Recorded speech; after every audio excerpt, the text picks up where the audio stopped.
اللہم صلی علی سیدنا محمد النبی الامی وعلی آلہ واصحابہ اجمعین۔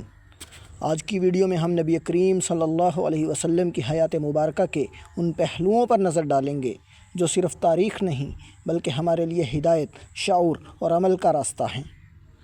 سیرت مصطفیٰ صلی اللہ علیہ وسلم ایک مکمل ضابطۂ حیات ہے جو ہر انسان کو کردار، اخلاق، صبر، عدل اور اللہ سے تعلق کا سبق دیتی ہے۔ یہ ویڈیو صرف معلومات نہیں بلکہ ایک دعوت ہے کہ ہم نبی کریم صلی اللہ علیہ وسلم کی حیات سے سیکھیں، بدلیں اور اپنی زندگیوں کو اس کے مطابق ڈھالیں۔ جناب رسالت مآب صلی اللہ علیہ وسلم 63 برس کے بعد دنیا سے پردہ فرما گئے، لیکن آپ کی تعلیمات کی روشنی آج بھی موجود ہے اور قیامت تک لوگ اس کے نور سے فیضیاب ہو سکتے ہیں۔ حضور انور صلی اللہ علیہ وسلم کے فیض نگاہ سے ذرے آفتاب بنے اور عرب کی خاک کیمیا بن گئی اور رہزن راہبر بنے۔ کیا تاریخ میں ایسا کوئی اور معلم، ایسا کوئی اور رہنما پیدا ہوا ہے؟ رحمت عالم صلی اللہ علیہ وسلم نے عرب کے سردار ہو کر بھی کوئی جائیداد نہ چھوڑی۔ اسلام کے سوا کہیں اور ایسی مثال کیا مل سکتی ہے؟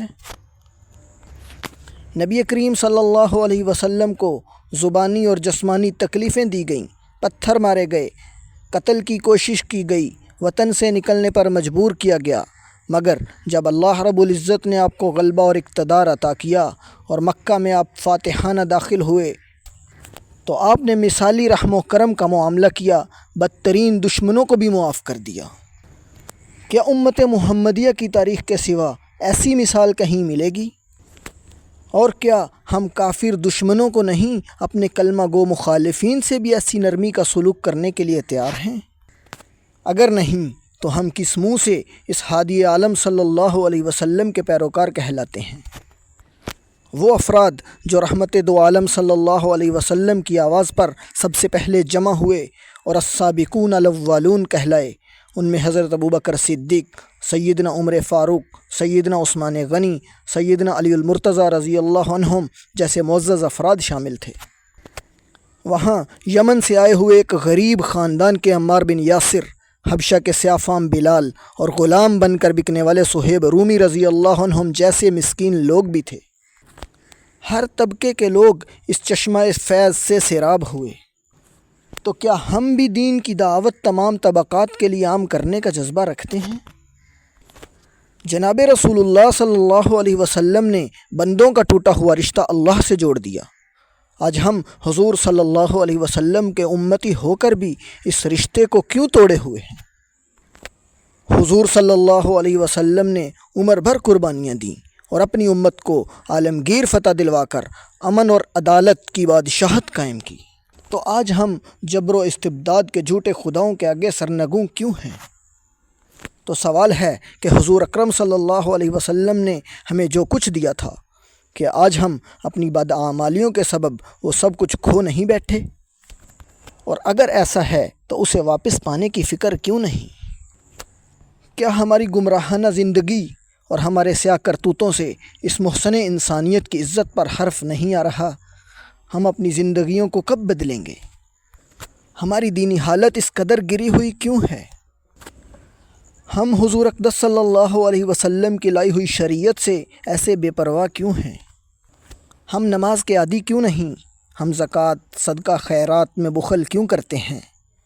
وہ پرہیزگاری، وہ اتباع سنت کا جذبہ کہاں گیا جو کبھی امت مسلمہ کے بچوں کا بھی ترائے امتیاز تھا؟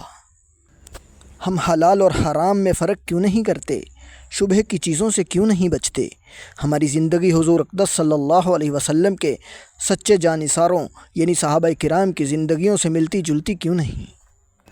سیرت النبی صلی اللہ علیہ وسلم کے ہر ورق کا مطالعہ بتا رہا ہے کہ سچا دین کیا تھا، سچے مسلمان کیسے تھے، اسلام کو کیسی عظیم قربانیاں دے کر پھیلایا گیا۔ ان اوراق سے ثابت ہوتا ہے کہ آج ہمارے عشق و محبت کے دعوے فقط نمائشی ہیں۔ ہمارا منہ سے خود کو نبی کا غلام کہنا اور اپنے لیے جنت کا ٹکٹ پکا سمجھنا صرف ایک نفسانی فریب ہے جس میں ہم نے خود کو مبتلا کر رکھا ہے۔ اللہ رب العزت نے ہماری بداعمالیوں سے خفا ہو کر اپنی نعمتیں ہم سے چھین لیں۔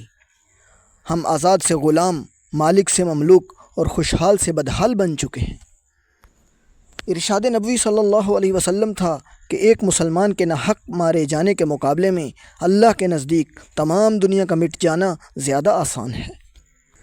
مگر ہمارے معاشرے میں آج انسانی جان کی کیا قیمت ہے؟ کیا مسلم معاشرہ ایسا ہوتا ہے؟ حضور رحمت عالم صلی اللہ علیہ وسلم نے ہمیں رنگ و نسل، زبان اور قومیت کے نام پر تعصب روا رکھنے کی اجازت نہیں دی، محبت اور ہمدردی کا پیغام عام کیا تھا۔ مگر آج ہمارے مزاج پر ہر قسم کا تعصب پورے زور و شور سے حاوی ہے۔ آخر کیوں؟ سیرت یا تاریخ کا مطالعہ تو اپنے محاسبے کے لیے ہونا چاہیے۔ کیا ہم بھی اپنے محاسبے کے لیے تیار ہیں؟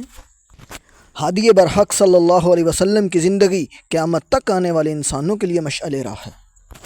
آپ کی محبت کائنات کا سب سے قیمتی اثاثہ ہے، تو لازم ہے کہ ہم رسول پاک صلی اللہ علیہ وسلم کی محبت میں ڈوب کر ایک اچھے اور سچے مسلمان کی سی زندگی گزاریں اور تعمیر امت مسلمہ کے لیے خود کو وقف کر دیں۔ اللہم اجعلنا من عبادک الصادقین واملأ قلوبنا بمحبت نبیک محمد صلی اللہ علیہ وسلم وارزقنا اتباع سنتہ فی القول والعمل واجعل حیاتنا وسیلۃ الی رضاک۔